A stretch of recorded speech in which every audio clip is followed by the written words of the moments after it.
Hello everyone. Friends, आप सभी के सामने एसएससी जीडी की जीके सीरीज चल रही है जिसमें हम लगातार प्रैक्टिस सेट देख रहे हैं। अगर आपने इससे पहले के प्रैक्टिस सेट नहीं देखे हैं तो प्लेलिस्ट में जाकर सारे प्रैक्टिस सेट देख सकते हैं। और आपको जैसा कि पता है, आप सभी ने फॉर्म फिल कर दिए होंगे और बहुत ज्यादा वैकेंसी भी है, तो आप सभी के लिए एक सुनहरा मौका है। तो इस सुनहरे मौके के लिए आपको तैयारी भी आपको अच्छी करनी पड़ेगी, क्योंकि कंपटीशन बहुत है। और आप अगर शायद डेली प्रैक्टिस सेट करेंगे तो इससे आपकी परीक्षा में बहुत ज्यादा लाभ मिलेगा। पिछली परीक्षाओं में जो भी प्रश्न पूछे गए हैं वो हम सारे यहाँ पर कवर करेंगे, विद एक्सप्लेनेशन हम यहाँ पर देखेंगे। और एसएससी जीडी के फ्री टेस्ट देने के लिए प्ले स्टोर से नौकरी एस्पिरेंट ऐप अवश्य डाउनलोड करें, क्योंकि यहाँ पर आपको सारे जितने भी इंपॉर्टेंट क्वेश्चन है वो देखने को मिल जाएंगे। और अभी तक आपने चैनल को सब्सक्राइब नहीं किया है तो एक बार यूट्यूब चैनल को सब्सक्राइब जरूर करें। हमारी वेबसाइट है www.naukriaspirant.com, यहाँ पर विजिट जरूर करें। सभी फ्रेंड्स जुड़ जाएं और सभी को शेयर कर दें एक बार। आइए, फर्स्ट क्वेश्चन आपकी स्क्रीन पर है। एकल के लिए बैडमिंटन कोर्ट की लंबाई, सिंगल बैडमिंटन आप लोग खेलते हो ना, सिंगल और डबल्स खेलते हैं, तो पूछा गया है कि सिंगल जो बैडमिंटन खेलते हैं एकल, उसकी लंबाई कितनी है कोर्ट की। बताएंगे सभी फ्रेंड्स। 13.44 मीटर, 13.55, 14 मीटर या 13.40। तो फ्रेंड्स, इसका राइट आंसर सभी फ्रेंड्स कमेंट करेंगे और बिल्कुल सही जवाब दे रहे हैं 13.40 मीटर, बिल्कुल सही। और मैं आपको बता दूं कि जो बैडमिंटन कोर्ट है उसके एकल के लिए इसकी जो चौड़ाई है वो कितनी होती है, 5.18 मीटर चौड़ाई होती है। तो आपको ये ध्यान रखना है, युगल यानी कि डबल्स में 6.1 मीटर होती है। और बैडमिंटन नेट को कोर्ट के केंद्र में स्थापित किया जाता है। और इसकी जो ऊंचाई है, जमीनी स्तर से अगर ऊंचाई देखी जाए बैडमिंटन नेट की, तो 1.55 मीटर है। कोर्ट की लाइन जो होती हैं, जो लाइनें होती हैं साइड में, आपने लाइनें देखी होंगी, वो 40 mm चौड़ी होती हैं और कोर्ट के माप के अंदर मानी जाती हैं। ठीक है, क्योंकि उसके अंदर ही मानी जाती हैं। और बैडमिंटन कोर्ट का कुल क्षेत्रफल 87.4 वर्ग मीटर है। इसे एकल और युगल खेलों के लिए दो बराबर हिस्सों में बांटा जाता है। उम्मीद करती हूँ आपको इसके बारे में समझ में आ गया होगा। और एक कमेंट करके जरूर बताइएगा आपको वीडियो कैसी लग रही है। नेक्स्ट क्वेश्चन, भारतीय लेखा परीक्षा एवं लेखा विभाग का प्रशासनिक प्रमुख कौन है, ये आपको बताना है। महालेखाकार, प्रधान महालेखाकार, महानिदेशक या नियंत्रक एवं महालेखा परीक्षक। सभी फ्रेंड्स कमेंट करेंगे क्या होगा इसका राइट आंसर। बिल्कुल, और आपका सही जवाब आ चुका है, नियंत्रक एवं महालेखा परीक्षक, बिल्कुल सही है। तो फ्रेंड्स, आपको बता दूं कि भारतीय लेखा परीक्षा, ठीक है, जो भारतीय लेखा परीक्षा और लेखा विभाग का जो प्रशासनिक होता है, प्रमुख होता है, उसको हम कैग कहते हैं, सीएजी, यानी कि नियंत्रक एवं महालेखा परीक्षक। कैग एक संवैधानिक प्राधिकरण है, तो ये पूछा जाता है, आपको ध्यान रखना है कैसा है, संवैधानिक प्राधिकरण है जो भारत सरकार और राज्य सरकार की सभी प्राप्तियों और व्यय के ऑडिट के लिए जिम्मेदार होता है। नेक्स्ट क्वेश्चन, प्राथमिक, माध्यमिक और तृतीयक देखभाल जो सेवाएं हैं उन पर ध्यान केंद्रित करने के साथ देश भर में स्वास्थ्य देखभाल के बुनियादी ढांचे को मजबूत करने के लिए निम्नलिखित में से कौन सी सबसे बड़ी अखिल भारतीय योजना है। तो प्यारे दोस्तों, आपको योजना का नाम बताना है। क्या लक्ष्य है, क्या ABPMJAY है, PM अभीम है या फिर PMMI है। सभी फ्रेंड्स कमेंट करेंगे क्या होगा राइट आंसर। और आपका आंसर आ चुका है, PM अभीम है, बिल्कुल सही है। आइए इसके बारे में जान लेते हैं। इसका अर्थ होता है प्रधानमंत्री Ayushman Bharat health infrastructure mission. क्या है, प्रधानमंत्री Ayushman Bharat health infrastructure mission. ये योजना जो है वो देश भर में स्वास्थ्य देखभाल के बुनियादी ढांचे को मजबूत करने के उद्देश्य से सबसे बड़ी अखिल भारतीय योजना है। तो किससे संबंधित है, स्वास्थ्य से संबंधित है। फुल फॉर्म क्या है, प्रधानमंत्री Ayushman Bharat health infrastructure mission. Next question, निम्नलिखित में से कौन सा त्योहार सुरक्षा के बंधन शब्द से जुड़ा है। बैसाखी, करवा चौथ, छठ पूजा या रक्षाबंधन। सभी फ्रेंड्स बताएंगे और कमेंट करेंगे क्या होगा राइट आंसर।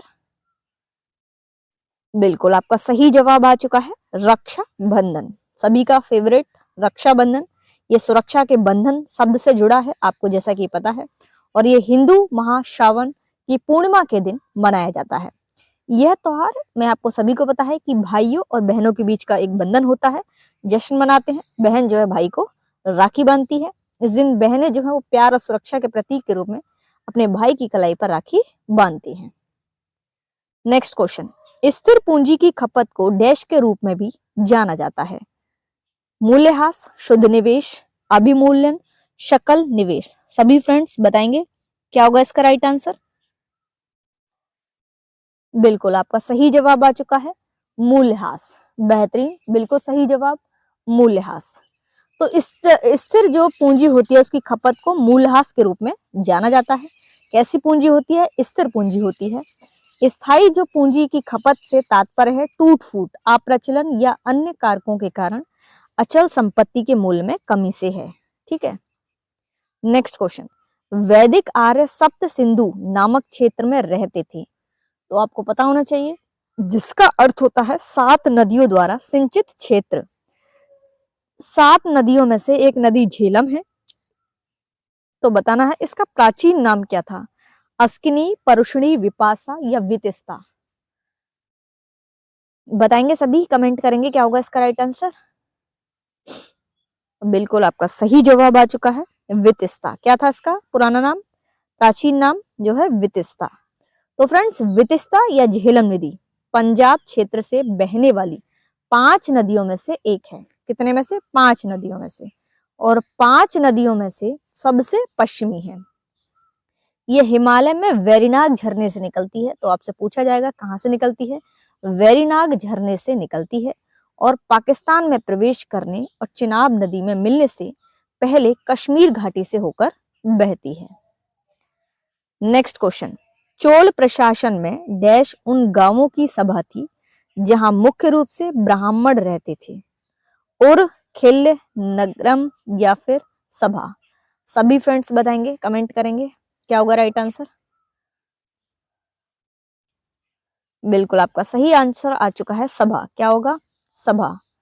तो फ्रेंड्स, यह उन गांवों की सभा थी जहां चोल प्रशासन में मुख्य रूप से ब्राह्मण रहते थे। तो किन गांवों की सभा थी? जहां पर मुख्य रूप से ब्राह्मण रहते थे। यह एक स्थानीय स्वशासन संस्था थी जो बुजुर्गों की एक परिषद के रूप में कार्य करती थी, जो गांव के प्रशासन और रखरखाव के लिए जिम्मेदार थे। नेक्स्ट क्वेश्चन, निम्नलिखित में से कौन सा राज्य तापी नदी घाटी का हिस्सा नहीं है? राजस्थान, महाराष्ट्र, मध्य प्रदेश या गुजरात। सभी फ्रेंड्स कमेंट करेंगे और बताएंगे क्या होगा राइट आंसर।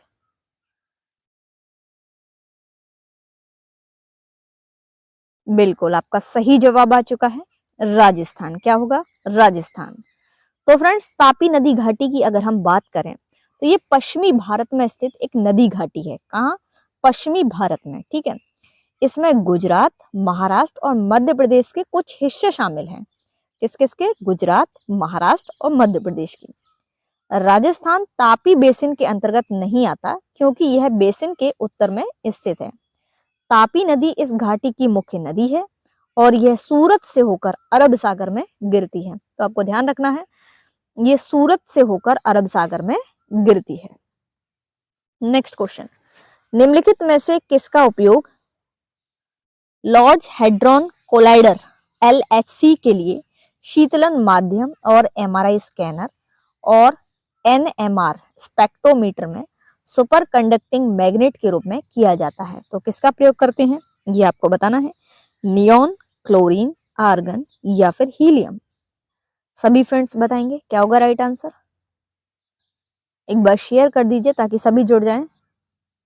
और बेहतरीन आंसर आ चुका है हीलियम। क्या होगा? हीलियम। आइए जानते हैं इसके बारे में। ये बेहद कम तापमान पर तरल अवस्था में रहने की क्षमता के कारण, आपको पता है ये लिक्विड रहता है, इसका उपयोग लार्ज हेड्रॉन कोलाइडर और MRI स्कैनर और NMR स्पेक्ट्रोमीटर में सुपर कंडक्टिंग मैग्नेट के लिए शीतलन माध्यम के रूप में किया जाता है। हीलियम क्या है? एक अक्रिय गैस है और गैर प्रतिक्रियाशील है, जो इसे संवेदनशील उपकरणों के लिए एक आदर्श शीतलन माध्यम बनाती है। नेक्स्ट क्वेश्चन, भरतनाट्यम दक्षिण भारतीय धार्मिक विषयों और आध्यात्मिक विचारों को व्यक्त करता है। सूफीवाद, शैव धर्म, बौद्ध धर्म या जैन धर्म? सभी फ्रेंड्स बताएंगे क्या होगा इसका राइट आंसर। बिल्कुल आपका सही जवाब आ चुका है, शैव धर्म। क्या होगा? शैव धर्म। तो फ्रेंड्स जो भरतनाट्यम है ये एक शास्त्रीय नृत्य है। कैसा है? शास्त्रीय नृत्य है जिसकी उत्पत्ति भारतीय राज्य तमिलनाडु में हुई और वह जटिल फुटवर्क, हाथ के इशारों और चेहरों के भावों के लिए जाना जाता है। यह नृत्य शैली दक्षिण भारतीय धार्मिक विषयों और शैव धर्म के आध्यात्मिक विचारों को व्यक्त करती है, जो हिंदू धर्म की प्रमुख शाखाओं में से एक है। जो भगवान शिव को सर्वोच्च मानते हैं वही इनकी पूजा करते हैं। फ्रेंड्स अगर आप किसी भी एग्जाम की तैयारी कर रहे हैं तो हमारी वेबसाइट है www.naukriaspirant.com, यहाँ पर विजिट करना ना भूलें। अगर आप फ्री पीडीएफ और नोट्स चाहते हैं तो गूगल प्ले स्टोर से नौकरी एस्पिरेंट ऐप अवश्य डाउनलोड करें। नेक्स्ट क्वेश्चन, निम्नलिखित संगीतकारों में से कौन सा संगीत वाद्य यंत्र सितार पर अपनी महारत के लिए लोकप्रिय है? तो बताना है कौन लोकप्रिय है। अली अकबर खान है क्या, विलायत खान, बहादुर खान, अमजद अली खान? सभी फ्रेंड्स बताएंगे क्या होगा। और आप सभी का आंसर आ चुका है, विलायत खान। विलायत खान, ठीक है, ये महारत मतलब लोकप्रिय है विलायत खान। तो विलायत खान एक भारतीय सितार वादक है, आपको ध्यान रखना है ये भारतीय सितार वादक है जिन्होंने हिंदुस्तानी शास्त्रीय संगीत में बड़ा योगदान दिया है। वे अपने समय के सबसे प्रतिष्ठित सितार वादकों में से एक थे और उन्हें आफताबे सितार, क्या कहते थे? आफताबे सितार या सितार का सूरज के नाम से जाना जाता था। तो आपको ध्यान रखना है ये दोनों नाम, आफताबे सितार और सितार का सूरज के नाम से इनको जाना जाता था। नेक्स्ट क्वेश्चन, निम्नलिखित में से कौन टाइगर लीजन या फ्री इंडिया लीजन के संस्थापक थे? विनायक दामोदर सावरकर, सुभाष चंद्र बोस, सोहन सिंह भाकना, लाला हरदयाल? बताएंगे, सभी कमेंट करेंगे। और बिल्कुल सही आंसर आ चुका है, सुभाष चंद्र बोस। सुभाष चंद्र बोस। सुभाष चंद्र बोस अपने आप में एक बड़ा नाम है। टाइगर लीजन या फ्री इंडिया लीजन के संस्थापक हैं सुभाष चंद्र बोस। सेना का गठन जो है द्वितीय विश्व युद्ध के दौरान धुरी राष्ट्रों की सहायता में भारत को ब्रिटिश शासन से मुक्त कराने के उद्देश्य से किया गया था। और इस सेना में जो है दक्षिण पूर्व एशिया में जापानी सेना द्वारा पकड़े गए भारतीय युद्ध कैदी और जर्मनी में निर्वासित भारतीय नागरिक शामिल थे। नेक्स्ट क्वेश्चन, उस प्रजनन रणनीति का नाम बताइए जिसमें परजीवी अपने बच्चों को पालने के लिए एक ही प्रजाति या विभिन्न प्रजातियों के अन्य व्यक्तियों की देखभाल का लाभ उठाते हैं। ब्रूड परजीविता, यौन परजीविता, क्लेप्टो परजीविता, प्रतिस्पर्धी परजीविता? सभी फ्रेंड्स बताएंगे क्या होगा इसका राइट आंसर। बिल्कुल आपका सही आंसर आ चुका है, ब्रूड परजीविता। तो फ्रेंड्स ब्रूड परजीविता क्या है? यह एक प्रजनन रणनीति है, ठीक है, और जिसमें एक परजीवी उसी प्रजाति या अलग प्रजाति के किसी अन्य व्यक्ति के घोंसले में अपने अंडे देता है और मेजबान परजीवी के बच्चों को पालता है।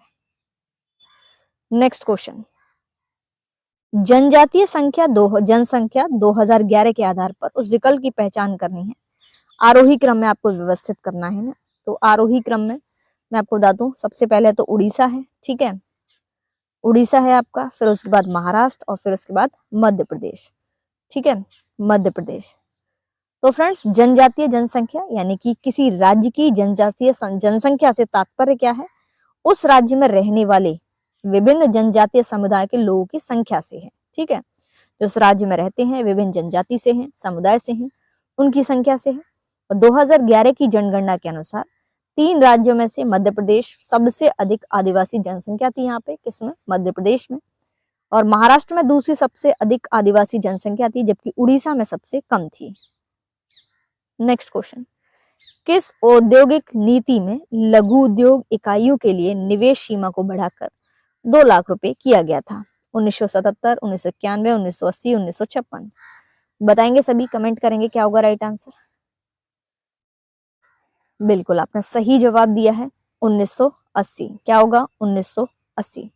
तो फ्रेंड्स 1980 की उद्योग नीति की अगर हम बात करें तो जिस उद्योग नीति में छोटे उद्योग और इकाइयों के लिए निवेश सीमा को बढ़ाकर 2 लाख किया गया वह 1980 की उद्योग नीति थी। ठीक है, और यह नीति लघु उद्योगों को बढ़ावा देने और उन्हें वित्तीय सहायता प्रदान करने के उद्देश्य से पेश की गई थी। नेक्स्ट क्वेश्चन, ब्रह्मांड की शिखर अवस्था की अवधारणा का विचार किस वैज्ञानिक ने किया था? Harold Jeffreys, Edwin Hubble, Fred Hoyle, Pierre Simon Laplace. बताएंगे सभी, कमेंट करेंगे। बिल्कुल आपका सही जवाब आ चुका है फ्रेड होयल। क्या है? फ्रेड होयल। तो फ्रेंड्स ये फ्रेड होयल जो है वो एक वैज्ञानिक है। कौन है? एक वैज्ञानिक है जिन्होंने ब्रह्मांड की स्थिर स्थिति की अवधारणा के बारे में सोचा था। और स्थिर अवस्था सिद्धांत बताता है, ये क्या होता है स्थिर अवस्था सिद्धांत? कि ब्रह्मांड की कोई शुरुआत या अंत नहीं है और निरंतर घनत्व बनाए रखने के लिए नए पदार्थ लगातार बनते रहते हैं। नेक्स्ट क्वेश्चन, भारत में राजस्व संग्रहण की रैयतवाड़ी प्रणाली जो अंग्रेजों द्वारा शुरू की गई थी किस पर आधारित थी? तो स्मिथ का लगान सिद्धांत, रिकार्डो लगान का मॉल्सथन या फिर मार्क्स का लगान सिद्धांत। बताएंगे सभी, कमेंट करेंगे। और आपका बिल्कुल सही जवाब आ चुका है रिकार्डो का लगान सिद्धांत। क्या होगा? रिकार्डो का लगान सिद्धांत। अब आइए जानते हैं रैयतवाड़ी व्यवस्था क्या है। तो भारत में राजस्व संग्रहण की रैयतवाड़ी प्रणाली ब्रिटिशों द्वारा अपने औपनिवेशिक शासन के दौरान शुरू की गई थी। यह प्रणाली लगान के रिकॉर्डों सिद्धांतों पर आधारित थी, जिसमें कहा गया है कि लगान भूमि की अलग अलग उर्वरता के कारण भूस्वामियों द्वारा अर्जित अतिरिक्त आय है। समझ में आ गया आपको रैयतवाड़ी व्यवस्था? नेक्स्ट क्वेश्चन, 1901 में रासायनिक गतिशीलता और समाधानों के ऑस्मैटिक दबाव के नियमों की खोज द्वारा प्रदान की गई असाधारण सेवाओं की मान्यता के लिए नोबेल पुरस्कार किसे मिला? Hermann Emil Fischer, Jacobus Henricus, Svante August Arrhenius, Henri Moissan. बताएंगे सभी, क्या होगा राइट आंसर? बिल्कुल आपका सही जवाब आ चुका है जैकोबस हेनरिकस वेंटीहॉफ। तो फ्रेंड्स ये कौन थे? एक डच रासायनिक थे और रसायन विज्ञान में नोबेल पुरस्कार के पहले विजेता थे।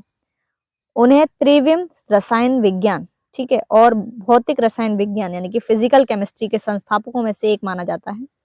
विलियनों में रासायनिक गतिशीलता और परासरणी दाब के नियमों में उनके योगदान के लिए उन्हें 1901 में नोबेल पुरस्कार मिला है। नेक्स्ट क्वेश्चन, भारतीय संविधान के निम्नलिखित में से कौन सा अनुच्छेद नागरिकता से संबंधित है? अनुच्छेद 15 से 21, 5 से 11, 2 से 4, 25 से 31। बताएंगे सभी, कमेंट करेंगे क्या होगा राइट आंसर। बिल्कुल आपका सही जवाब आ चुका है अनुच्छेद 5 से 11। क्या होगा? अनुच्छेद 5 से 11। तो फ्रेंड्स ये जो अनुच्छेद 5 है वो क्या है कि संविधान में लागू होने पर भारत में नागरिकता के अधिकार प्रदान किए गए हैं। जो इस संविधान के लागू होने से पूर्व प्रत्येक व्यक्ति जो भारत के क्षेत्र में अपना अधिवास रखता है, ये अनुच्छेद 5 में कहा गया है। अनुच्छेद 6 में इसने कुछ ऐसे व्यक्तियों को नागरिकता के अधिकार प्रदान किए हैं जो भारत से पाकिस्तान चले गए। अनुच्छेद 7 क्या है आपका? इसमें पाकिस्तान में कुछ प्रवासियों को नागरिकता के अधिकार प्रदान किए गए हैं। अनुच्छेद 8 में क्या है? भारत के बाहर रहने वाले भारतीय मूल के कुछ व्यक्तियों को नागरिकता के अधिकार प्रदान किए गए हैं। अनुच्छेद 9 क्या है? बशर्ते कि यदि कोई व्यक्ति स्वेच्छा से किसी विदेशी राज्य की नागरिकता प्राप्त कर लेता है तो वह भारत का नागरिक नहीं रहा जाएगा। ठीक है। अनुच्छेद 10 क्या कहता है कि प्रत्येक व्यक्ति जो इस भाग के किसी भी पूर्ववर्ती प्रावधान के तहत भारत का नागरिक है या संसद द्वारा बनाए गए जो भी कानून है उनके प्रावधानों के अधीन है, ऐसे नागरिक बने रहते हैं। और जो अनुच्छेद 11 है उसमें कहा गया है कि यह संसद को नागरिकता के अधिग्रहण और समाप्ति के संबंध में कोई प्रावधान करने और इससे संबंधित सभी मामलों को लागू करने का अधिकार है। तो फ्रेंड्स ये थे इंपॉर्टेंट क्वेश्चन। उम्मीद करती हूँ आपको वीडियो पसंद आई होगी। आप कमेंट करके जरूर बताइएगा, और चैनल अभी तक आपने सब्सक्राइब नहीं किया है तो एक बार चैनल को सब्सक्राइब जरूर करें। हमारी वेबसाइट है www.naukriaspirant.com, यहाँ पर विजिट जरूर करें। Thanks for watching.